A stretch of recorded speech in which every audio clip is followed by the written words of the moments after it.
Alright, so we've survived. We're here. We're back at it, right? Let's break it down in a nutshell. I'm going to get into labor and the woes there. Start a conversation of skilled versus unskilled help.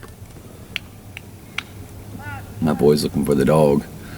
And some of the opportunities have come into the shop for us financially to achieve financial goals, and then to achieve our work goals, what we want to have seen, what we want to be known for. I've got 2 kids in there right now. They're both entry-level skilled.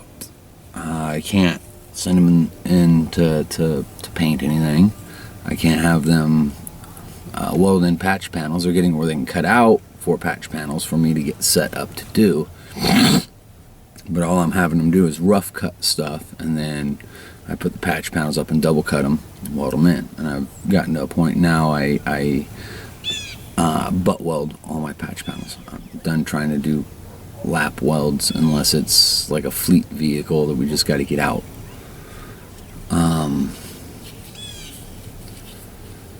And I'm afraid sooner than later I'm going to be cleaning house once again. One of them through fault. I won't bear it all on him, but just fault of lack of drive, motivation, responsibility. They're young, they're teenagers, so responsibility is not high in the totem pole yet. But he's gotten to a point of attitude, and I give him a list of things that he can competently perform to a semi-expert level, and it's either left undone or half-assed. And then he only wants to work a couple days a week. I'll work him until I don't have to anymore. And then we'll have the big talk. The other lad, come along smashingly. If he could stick it out another year, there'd be big things on the horizon for him. I'm not going to point that out yet, but if he could stick it out another year, there would be large things financially, responsibility, because he's showing me the capacity to learn and the willingness to listen and learn and follow my lead.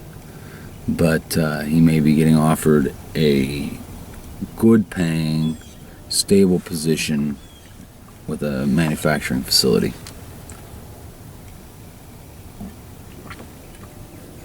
And if he goes, I reckon I'll just clean house and start over.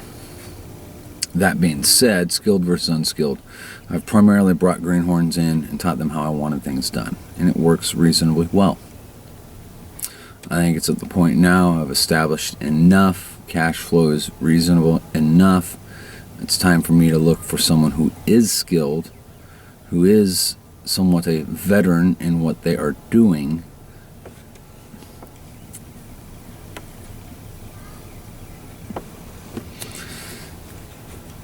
that's going to make a lot more an hour to help out in the shop. That's my next step. Bring someone in that's supposed to be skilled, that I can just cut loose, that's not dipping their fingers in my fucking toolbox every day. Opportunities and whatnot. One is a fiscal opportunity for us, not goal oriented as far as scope of work, but cash flow. I don't care for doing car lot pack and paint work, but if it's there and you make more off the job than it costs you to do it, you do it. And I think we fell fortunate and picked up an established lot, and we can do as many as we want for these guys. Right now I'm only doing, capable of doing a couple, maybe 3 a week because of our workflow in the shop.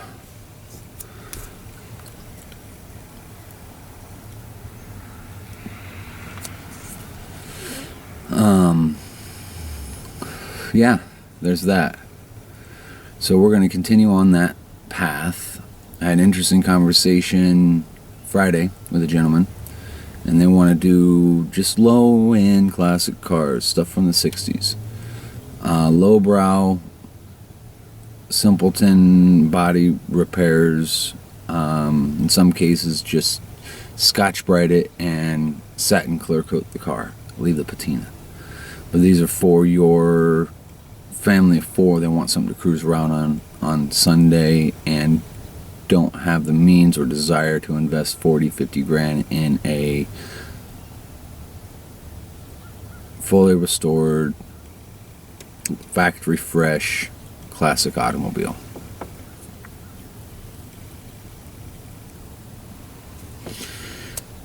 I'm supposed to hear more on that next week. I'm trying to help the gentleman find an old Oldsmobile 64, 65 Olds engine. The 331, I want to say. I'm not sure. I'm not a pro with Olds, so correct me where I'm wrong. That's fine. I got a couple leads, so I'll check in on those today and tomorrow.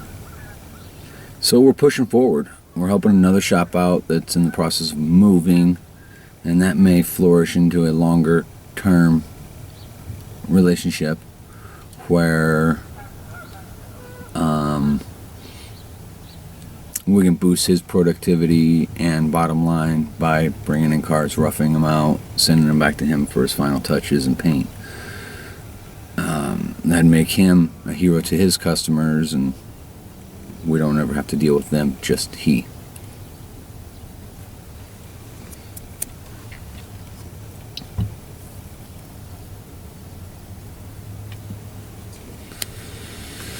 That's it in a nutshell. I'm not going to get too more involved. I've already rambled enough. It's exciting, though. I'm back to feeling excited. I'm exhausted. I've been working crazy hours. Not insane. I'm not working 100 plus hours. I'm not working 90 hours. I'm working 60 to 70 hours probably. I'm in there for a little bit every day of the week. At least. I get up earlier, I leave the shop later. If you're not willing to put out maximum effort, you're never going to get it built. You're never going to build the machine to take care of you and your family. And that's my big end game goal. I love what I do, but I have to build this machine to take care of me and my family. You figure in 4.5 years now, I've only established myself well enough, confidently enough in the last year to really start being a shop, a real thing. So we're going to establish all that more completely this year and cut all the rest of the red tape that I need cut.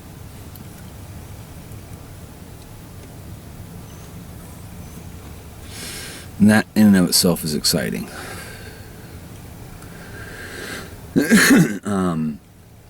What else? That's it. If you can't put in maximum effort, you're never going to reap the returns.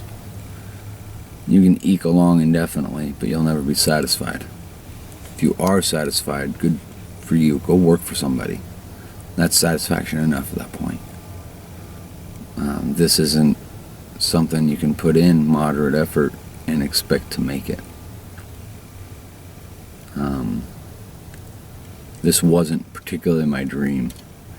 I was in a circumstance of basically unemployable, so I did something. I had to do something. So I chose to do something that sang to my soul.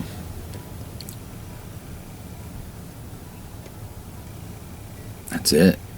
In a nutshell. That's how everything's been going. That's where everything's progressing. I will sit down and rewrite my outline sketch of a business plan and go from there. You folks have a good one.